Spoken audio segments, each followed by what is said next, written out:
Hi everyone, welcome to central academy. I hope आप लोग अच्छे होंगे। तो आज हम आपके लिए इस वीडियो में लेकर आए हैं एसएसटी के प्रैक्टिस सेट्स जो आपके बीपीएससी सेकंड फेज एग्जाम के लिए मोस्ट इम्पॉर्टेंट है।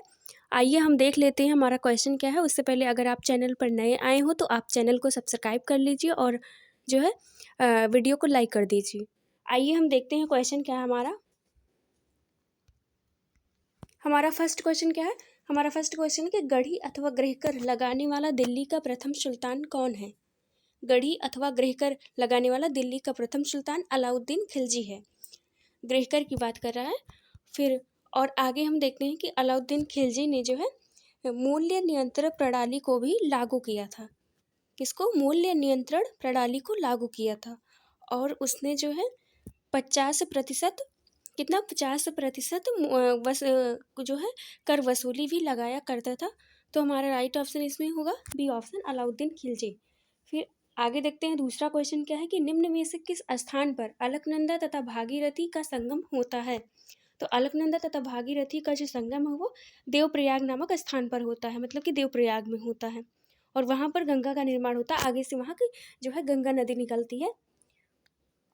और फिर आगे हम देखते हैं क्वेश्चन क्या है हमारा क्वेश्चन आगे है कि अनुसूचित जाति तथा अनुसूचित जनजाति को किस अनुच्छेद के अंतर्गत मौलिक सामाजिक आर्थिक राजनीतिक तथा सांस्कृतिक अधिकार दिए गए हैं। तो किसके अंतर्गत दिए गए हैं आइए हम देखते हैं। फर्स्ट ऑप्शन है हमारा अनुच्छेद 21 के अंतर्गत, जिसके अंतर्गत निजता का अधिकार है। और दूसरा ऑप्शन हमारा और जो हमारा अनुच्छेद 19 है, अनुच्छेद 19 के अंतर्गत किसको दिया गया? अव्यक्ति की स्वतंत्रता दी गई है। और फिर आगे देखते हैं अनुच्छेद 18 जिसमें जो है उपाधियों का अंत जो है दिया गया है। और फिर अनुच्छेद 20 में क्या दिया गया है? अनुच्छेद 20 में है तो हमारा अनुच्छेद 20 में क्या दिया गया है? दोष सिद्धि का अधिकार दिया गया है।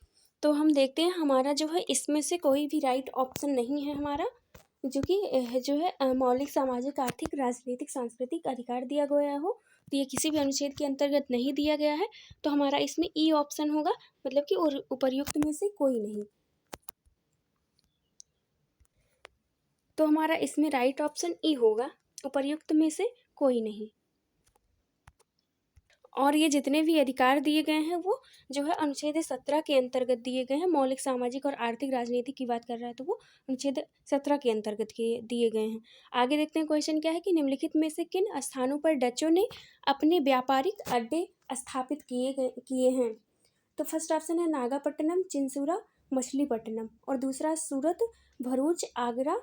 फिर तीसरा है कोचीन, अहमदाबाद, पटना। और फिर यहाँ जो है डचों ने अपना व्यापारिक अड्डा हर जगह पर स्थापित किया था। तीनों ऑप्शन हमारा सही ऑप्शन होगा, मतलब कि उपरोक्त में से सभी हमारा राइट ऑप्शन होगा। और पटना में कब स्थापित किया था व्यापारिक डचों ने अपना जो है व्यापार करने के लिए? तो फिर उन्होंने 1632 ईस्वी में स्थापित किया था। तो हमारा इसमें राइट ऑप्शन डी हो जाएगा, उपरोक्त में से सभी।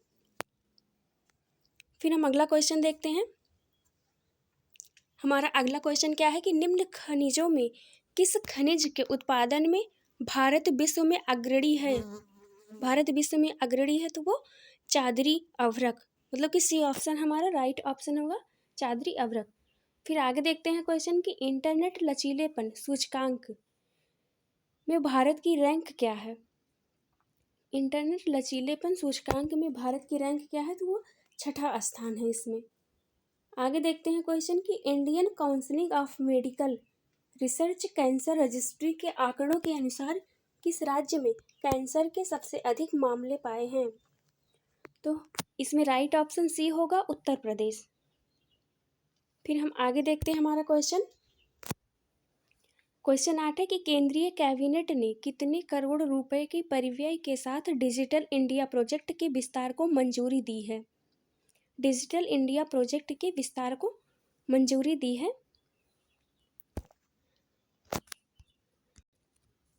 और क्या है, कितने की दी है? तो 14,903 करोड़ रुपए की। जबकि ये ऑप्शन में नहीं है तो हमारा राइट ऑप्शन ई हो जाएगा, उपर्युक्त में से एक से अधिक। कितने की दी थी? 14,903 करोड़ रुपए की। फिर आगे देखते हैं, भारत के पहले 3D printed post office building का उद्घाटन किस शहर में किया गया? भारत के पहले 3D printed post office building का उद्घाटन तो बेंगलुरु में किया गया है। फिर आगे देखते हैं क्वेश्चन क्या है, चंद्रयान 3 के चंद्रमा पर उतरने के स्थान को किस नाम से जाना जाएगा? मतलब कि चंद्रयान जो 3 हमारा लॉन्च हुआ था उसके उतरने के स्थान को शिव शक्ति के नाम से जाना जाएगा, जहाँ पर वो उतरा था। तो हमारा इसमें सी ऑप्शन राइट ऑप्शन होगा। फिर हम आगे देखते हैं हमारा क्वेश्चन क्या है। आगे हमारा क्वेश्चन है कि निम्न में से किस धातु को प्राप्त करने हेतु हेमेटाइट अयस्क है? किस धातु को प्राप्त करने में हेमेटाइट अयस्क है? तो लोहा को प्राप्त करने में जो है हेमेटाइट अयस्क है। आगे देखते हैं कि प्लास्टर ऑफ पेरिस जिसको हम पीओपी भी कहते हैं उसका रासायनिक सूत्र क्या है? रासायनिक सूत्र पूछा है इसका। तो हमारा इसमें राइट ऑप्शन क्या होगा? CaSO4 half H2O। तो मतलब कि हमारा इसमें राइट ऑप्शन कौन सा होगा? बी ऑप्शन होगा। आगे देखते हैं हमारा क्वेश्चन क्या है। आगे हमारा क्वेश्चन है कि शून्य pH वाला विलियम है। शून्य pH वाला विलियम क्या है? तो वो क्या होगा? मतलब कि जो pH जिसका शून्य हो वो कौन सा होगा? अम्लीय होगा या फिर क्षारीय या फिर उदासीन होगा या फिर अर्ध क्षारीय होगा। मतलब कि जिसका जो है pH मान 7 से कम हो, 0 हो, तो वो कौन होगा? तब वो अम्लीय होगा। तुम्हारा राइट ऑप्शन इसमें ए हो जाएगा। फिर हम आगे देखते हैं क्वेश्चन क्या है। निम्न में से कौन सा पदार्थ आरएनए तथा डीएनए दोनों में पाया जाता है? मतलब कि आरएनए और डीएनए दोनों में पाया जाता है, कौन सा ऐसा पदार्थ है? मतलब कि एडिलॉन है या फिर थायमिन है या यूरेसिल है? तो मतलब कि एडिलॉन है। ए ऑप्शन हमारा राइट ऑप्शन होगा। आगे देखते हैं, लाइकेन है। लाइकेन क्या है? तो ये सहजीवी है।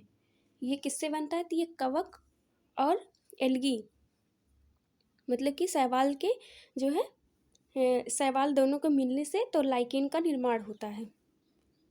आगे देखते हैं क्वेश्चन, किसी पिंड पर किया गया कार्य निम्नलिखित में किस पर निर्भर नहीं करता है? किसी पिंड पर किया गया कार्य निम्नलिखित में से किस पर निर्भर नहीं करता है? तो किस पर निर्भर नहीं करता है? तो हम जानते हैं हमारा डी ऑप्शन होगा, क्योंकि W = FD होता है। तो इसमें हमारा राइट ऑप्शन डी होगा, पिंड का आरंभिक वेग। आगे देखते हैं हमारा क्वेश्चन क्या है कि किस तत्व तक अष्टक का नियम लागू हो पाया है? किस तत्व तक अष्टक का नियम लागू हो पाया है? तो किस पर? बी ऑप्शन होगा हमारा, कैल्शियम। आगे देखते हैं क्वेश्चन क्या है, परावर्तन के नियम लागू होते हैं। परावर्तन के नियम लागू होते हैं तो किस पर लागू होते हैं? केवल समतल दर्पण पर, केवल अवतल दर्पण पर, या फिर केवल उत्तल दर्पण पर, या फिर सभी दर्पणों पर, चाहे उसकी आकृति कैसी भी हो क्यों ना हो। तो हमारा इसमें डी ऑप्शन होगा राइट ऑप्शन, सभी दर्पणों पर चाहे उनकी आकृति कैसी भी क्यों न हो। आगे देखते हैं क्वेश्चन क्या है कि ऊंचे भवनों के शीर्ष पर लगे खतरे के संकेत लाल वर्ण के होते हैं। इन्हें दूरी से आसानी से देखा जा सकता है क्योंकि अन्य वर्णों की अपेक्षा लाल वर्ण का प्रकाश, ये लाल वर्ण के मतलब कि लाल रंग के प्रकाश की बात कर रहा है। तो इसमें हमारा राइट ऑप्शन कौन सा होगा? आइए देखते हैं, हमारा बी ऑप्शन हमारा इसमें राइट ऑप्शन होगा, धुएं तथा कोहरे द्वारा न्यूनतम प्रकीर्णित होता है। आगे देखते हैं क्वेश्चन क्या है कि विश्व का सबसे तेजी के साथ घटता जा रहा प्राकृतिक संसाधन कौन सा है? सबसे तेजी के साथ घटता जा रहा प्राकृतिक संसाधन कौन सा है? तब वो कौन सा है? जल है कि पावन वन है या फिर पावन है, सूर्य का प्रकाश है, कौन सा है? या फिर कोई नहीं है? तो हमारा इसमें राइट ऑप्शन कौन सा हो जाएगा? राइट ऑप्शन होगा ई ऑप्शन, राइट ऑप्शन होगा।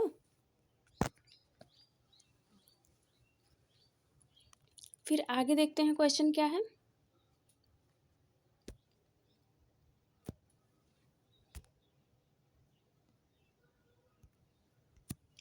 आगे हमारा क्वेश्चन है कि पानी के अंदर की वस्तुओं का पता लगाने के लिए किस यंत्र का उपयोग किया जाता है। पानी के अंदर वस्तुओं का पता लगाने के लिए सोनार का प्रयोग किया जाता है। आगे देखते हैं क्वेश्चन क्या है कि गुरुत्वाकर्षण का नियम किसके द्वारा प्रतिपादित किया गया था। तो गुरुत्वाकर्षण का नियम किसके द्वारा प्रतिपादित किया गया था, वो आइजैक न्यूटन के द्वारा। हम आगे क्वेश्चन देखते हैं। आगे क्वेश्चन हमारा कि बर्फ पानी पर तैरती है क्योंकि इसका घनत्व, बर्फ पानी पर तैरती है क्योंकि इसका घनत्व कितना होता है, मतलब कि पानी से अधिक होता है, कम होता है, या फिर शून्य होता है, या फिर पानी के समान होता है। इसमें हमारा राइट ऑप्शन कौन सा हो जाएगा, बी ऑप्शन हो जाएगा कि पानी से कम होता है। और फिर आगे देखते हैं क्वेश्चन कि निम्नलिखित में से कौन सा निर्वात में यात्रा नहीं कर सकता है। तो निर्वात में यात्रा ध्वनि नहीं कर सकती है। फिर हम आगे क्वेश्चन देखते हैं हमारा। आगे क्वेश्चन है कि निम्नलिखित में से कौन सा कथन गलत है। कौन सा कथन गलत है, पदार्थ के कण स्थिर अवस्था में होते हैं, यही हमारा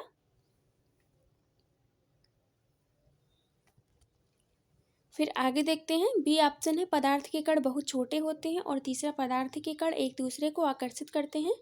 फिर चौथा है पदार्थ के कणों के बीच रिक्त स्थान होता है। इसमें हमारा राइट ऑप्शन कौन सा हो जाएगा, हमारा इसमें बी ऑप्शन ए ऑप्शन हमारा राइट ऑप्शन होगा कि जो है पदार्थ के कण स्थिर अवस्था में होते हैं। ये हमारा गलत कथन हो जाएगा, मतलब कि यही हमारा राइट ऑप्शन है। फिर आगे देखते हैं क्वेश्चन क्या है कि निम्न में से क्या अधातुओं का भौतिक गुण नहीं है। अधातु नॉन मेटल की बात कर रहा है कि इसका कोई भौतिक गुण नहीं है। फर्स्ट ऑप्शन केवल ठोस अवस्था में होता है, आघात वर्धनीय ना होने और ना ही तन्यता होती है। फिर सी ऑप्शन है उष्मा और विद्युत के कुचालक होते हैं। फिर डी है निम्न गलनांक और क्वथनांक होते हैं। और चौथा उपर्युक्त में से एक से अधिक या फिर कोई नहीं। हमारा बी ऑप्शन ए ऑप्शन हमारा राइट ऑप्शन होगा कि केवल ठोस अवस्था में होते हैं भौतिक गुण। फिर आगे देखते हैं संयोजी इलेक्ट्रॉन, 27वां क्वेश्चन है कि संयोजी इलेक्ट्रॉन डॉट मौजूद होते हैं, तो किस में मौजूद होते हैं, वो वैलेंसी की बात कर रहा है। हमारा इसमें बी ऑप्शन राइट ऑप्शन होगा, परमाणु की सबसे बाह्य कक्षा में। आगे देखते हैं क्वेश्चन क्या है कि प्रबल क्षार और दुर्बल अम्ल के मिश्रण वाले लवण का पीएच मान कितना होता है। प्रबल क्षार और दुर्बल अम्ल मतलब कि स्ट्रांग बेस होगा, और जो है जो एसिड होगा वो वीक होगा। वीक एसिड स्ट्रांग बेस के मिश्रण वाले लवण का पीएच मान कितना होगा। तो फर्स्ट ऑप्शन है इसका पीएच मान 7 से अधिक होगा, 7 से कम होगा, या फिर जो है 7 के बराबर होगा, या फिर इसका पीएच मान 0 के बराबर होगा। तो इसमें हमारा राइट ऑप्शन कौन सा हो जाएगा, तो हमारा राइट ऑप्शन इसमें ए हो जाएगा, इसका पीएच मान 7 से अधिक होगा। फिर आगे देखते हैं क्वेश्चन निम्नलिखित में से किस कोशिकीय घटक को कोशिका के प्रोटीन के कारखाने के रूप में जाना जाता है। तो फर्स्ट ऑप्शन है राइबोसोम, दूसरा गोल्गी बॉडी, तीसरा माइटोकॉन्ड्रिया, या फिर हरित लवक। तो हम जानते हैं राइबोसोम को कहा जाता है कोशिका के प्रोटीन, क्योंकि प्रोटीन का निर्माण राइबोसोम के ही द्वारा होता है। फिर आगे देखते हैं क्वेश्चन, किसी रासायनिक अभिक्रिया में जब कोई पदार्थ हाइड्रोजन ग्रहण करता है तो इस प्रक्रिया को क्या कहा जाता है। जब कोई पदार्थ जो हाइड्रोजन को ग्रहण करता है, तो हमारा इसमें राइट ऑप्शन होगा बी ऑप्शन हमारा राइट ऑप्शन होगा अपचयन। फिर हम आगे क्वेश्चन देखते हैं। आगे हमारा क्वेश्चन है कि तलवार जैसी चोंच वाले हमिंग बर्ड, जिसको हम सावर्ड वाइल्ड हमिंग कहते हैं, के बारे में विशेष क्या है। तो हमारा राइट ऑप्शन कौन सा होगा, जो है तो इसमें हमारा राइट ऑप्शन कौन सा होगा, राइट ऑप्शन हमारा बी ऑप्शन होगा कि इसकी चोंच जो होती है इसके शरीर से ज़्यादा लंबी होती है। हमारा बी ऑप्शन राइट ऑप्शन होगा। फिर हम आगे क्वेश्चन देखते हैं। हमारा 32वां क्वेश्चन कौन सा है, तो देखते हैं। एक वयस्क मनुष्य के मुख में केवल डॉट कृंतक होते हैं। एक वयस्क मनुष्य के मुख में केवल 8 कृंतक दांत होते हैं। आगे देखते हैं क्वेश्चन क्या है कि पारिस्थितिकी तंत्र में विभिन्न पोषी स्तरों के माध्यम से ऊर्जा प्रवाह डॉट है। पारिस्थितिकी तंत्र में विभिन्न पोषी स्तरों के माध्यम से ऊर्जा प्रवाह प्रत्येक उच्चतर पोषी स्तर के साथ कम होता जाता है। मतलब कि जैसे जैसे उच्चतर पोषी जो है उनका जो है स्तर जो है वो ऊपर जाता है, वैसे ही जो है ऊर्जा जो है वो कम होती जाती है। फिर आगे देखते हैं क्वेश्चन, केंद्रीय प्रदूषण नियंत्रण बोर्ड द्वारा रात्रि के दौरान आवासीय क्षेत्रों के लिए प्रस्तावित मानक शोर स्तर कितना होगा? तो कितना होगा वो? 35 डेसिबल होगा। आगे देखते हैं क्वेश्चन, निम्नलिखित में से प्राथमिक स्तर पर पर्यावरण अध्ययन की पाठ्यचर्या की विशेषताओं की पहचान कीजिए। तो पर्यावरण अध्ययन की पाठ्यचर्या की विशेषताओं की पहचान कीजिए। फर्स्ट है समावेशी, दूसरा संदर्भ सहित और तीसरा अनुभवात्मक और चौथा है वैश्विक से स्थानीय या फिर विषय केंद्रित। तो इसमें हमारा कौन सा होगा? इसमें हमारा राइट ऑप्शन होगा कौन सा? इसमें हमारा डी ऑप्शन राइट ऑप्शन होगा, ए बी सी तीनों।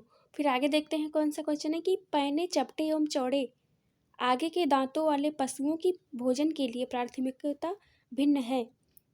ये पशु निम्न में से कौन सी खाद्य संबंधी प्राथमिकता को चुनेंगे? पैने चपटे एवं चौड़े दांतों वाले, जिसके जो दांत होते हैं वो आगे चौड़े होते हैं और पैने होते हैं, तो वो क्या हमारा राइट ऑप्शन इसमें कौन सा होगा? तो हमारा राइट ऑप्शन होगा हमारा बी ऑप्शन राइट ऑप्शन होगा, घास एवं साग। आगे देखते हैं क्वेश्चन क्या है, मुस्कान ने परिवहन में डीजल वाहनों का प्रयोग निषिद्ध होना चाहिए विषय पर एक वाद विवाद का आयोजन किया। मुस्कान के द्वारा इस विषय पर कक्षा में वाद विवाद के आयोजन का क्या उद्देश्य है? तो ये क्वेश्चन हमारे सीटेट में भी पूछा गया क्वेश्चन है।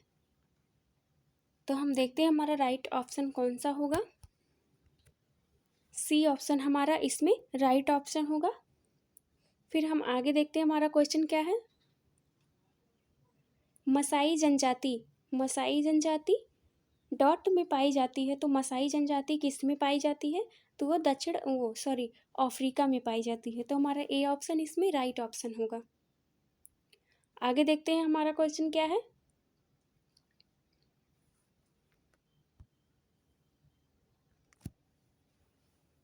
हमारा क्वेश्चन क्या है 39वां क्वेश्चन है कि अंतर्राष्ट्रीय तिथि रेखा कौन सी मानी गई है? तो कौन सी मानी गई है? 180 डिग्री देशांतर की रेखा को अंतर्राष्ट्रीय तिथि रेखा मानी गई है। आगे देखते हैं हमारा क्वेश्चन क्या है, 82.5 ईस्ट की तरफ, जिसको हमने 82.5 अंश जिसको हमने मानक रेखा माना हुआ है। आगे देखते हैं क्वेश्चन क्या है, किस ग्रह को पृथ्वी का जुड़वा तारा कहा जाता है? जुड़वा तारा की बात कर रहा है तो किसको कहा जाता है? वो शुक्र को कहा जाता है, या फिर जुड़वा बहन भी कहते हैं शुक्र को। आगे देखते हैं क्वेश्चन, भारत में नगरीय बस्ती के लिए एक मानक है। भारत में नगरीय बस्ती के लिए एक मानक है। तो हमारा राइट ऑप्शन इसमें कौन सा हो जाएगा? 50,000 या अधिक जनसंख्या। आगे देखते हैं क्वेश्चन क्या है, नई दिल्ली का CBD है। नई दिल्ली का CBD है, क्या है? Connaught place. आगे देखते हैं क्वेश्चन, कोरोमंडल तट डॉट में स्थित है। कोरोमंडल तट कहाँ स्थित है? तो वो तमिलनाडु में स्थित है, मतलब कि हमारा जो है पश्चिमी एरिया में स्थित है। आगे देखते हैं क्वेश्चन, भारत में जनसंख्या की नकारात्मक वृद्धि डॉट में हुई है किसमें? 1911 से 1921 के बीच में हुई थी। आगे देखते हैं क्वेश्चन क्या है कि राष्ट्रीय जनसंख्या नीति 2000 का लक्ष्य क्या था? राष्ट्रीय जनसंख्या नीति 2000 का लक्ष्य क्या था? तो क्या था? कुल प्रजनन दर को 2010 तक जो है 2.1 तक लाना। फिर आगे देखते हैं क्वेश्चन क्या है, निम्नलिखित में से किसे काली मृदा कहते हैं? काली मृदा किसे कहते हैं?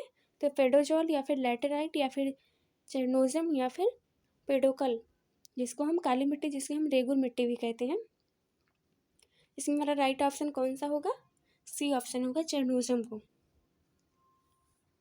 फिर हम आगे क्वेश्चन देखते हैं कौन सा हमारा, हमारा आगे क्वेश्चन है कि पंपास तथा स्टेपीज है। पंपास तथा स्टेपीज क्या है? तो इसमें हमारा फर्स्ट ऑप्शन होगा मध्य अक्षांशीय घास के मैदान। घास के मैदान को पंपास तथा स्टेपीज कहते हैं। और जो पंपाज है वो जो है कहाँ, अर्जेंटीना में घास के मैदान को पंपास कहते हैं। और स्टेपीज घास के मैदान को कहाँ कहते हैं? यूरेशिया में। फिर आगे देखते हैं क्वेश्चन क्या है। सागरों में अधिकतम लवणता पाई जाती है। तो सागरों में अधिकतर लवणता पाई जाती है, कहाँ पाई जाती है? कितना जो है 20 डिग्री से 40 डिग्री उत्तर अक्षांशों के मध्य में। तो हमारा इसमें राइट ऑप्शन ए ऑप्शन होगा, 20 डिग्री से 40 डिग्री उत्तरी अक्षांशों के मध्य में। फिर आज के हम सेशन में इतना ही क्वेश्चन करेंगे। फिर अगली वीडियो में हम आपके लिए साइंस के क्वेश्चन लेकर आएंगे। तो बस अपनी वीडियो को यहीं समाप्त करते हैं। तो धन्यवाद। और अगर आपको वीडियो पसंद आए तो आप लाइक और सब्सक्राइब आप कर दीजिएगा। धन्यवाद।